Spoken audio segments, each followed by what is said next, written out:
રાજકોટ શહેરની અંદર અસામાજિક તત્વો બેફામ બન્યા છે।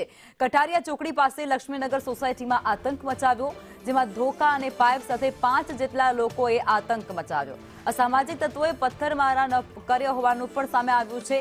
આ સાથે સમગ્ર મારામારીની જે ઘટના છે તે સીસીટીવી કેમેરામાં કેદ થવા પામી છે અને સીસીટીવીના આધારે પોલીસે આગળની તપાસ હાથ ધરી છે। રાજકોટ શહેરમાં અસામાજિક તત્વો બેફામ બન્યા હોય તેવું કહી શકાય છે। હથિયારો સાથે જાહેરમાં આતંક મચાવ્યો, પથ્થરમારો પણ કર્યો હતો, જેમાં કટારિયા ચોકડી પાસે લક્ષ્મીનગર સોસાયટીની આ ઘટના છે જે સીસીટીવી કેમેરામાં કેદ થવા પામી છે। એ સીસીટીવીમાં સ્પષ્ટપણે જોઈ શકાય છે કે અસામાજિક તત્વો જે જાહેરમાં આતંક મચાવી રહ્યા છે। તો રાજકોટની આ તસવીરો, રાજકોટનો આ વિડીયો છે, સીસીટીવી ફૂટેજ સામે આવ્યો છે। રાજકોટમાં અસામાજિક તત્વો બેખોફ બન્યા છે। પોલીસને જાણે કોઈ ડર નથી। પોલીસની કામગીરી પર સતત સવાલો અને તે વચ્ચે તેઓ પડકાર ફેંકતા હોય તેવું પણ કહી શકાય છે, કારણ કે જાહેરમાં જે રહેણાંક વિસ્તારની સોસાયટી છે તેની બહાર તેમના દ્વારા પથ્થરમારો કરવામાં આવે છે।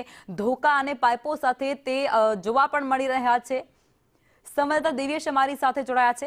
દિવ્યેશ, રાજકોટની અંદર અસામાજિક તત્વોનો આતંક સામે આવ્યો છે, જાહેરમાં પથ્થરમારો કર્યો છે અને લાકડીઓ પણ તેમના હાથમાં દેખાઈ રહી છે।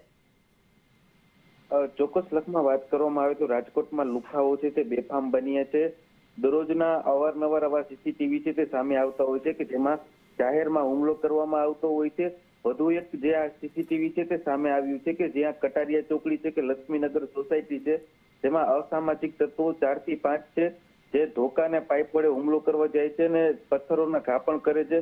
આ સમગ્ર ઘટનાના સીસીટીવી વાયરલ થતા તાલુકા પોલીસ છે તેના દ્વારા તપાસ છે તે શરૂ કરવામાં આવી છે અને જે આ 4 થી 5 શખ્સો છે કે જેને આતંક મચાવ્યો હતો તેના વિરુદ્ધ કાર્યવાહી છે તે શરૂ કરી દેવામાં આવી છે। લખમાં જી આભાર દિવ્યેશ।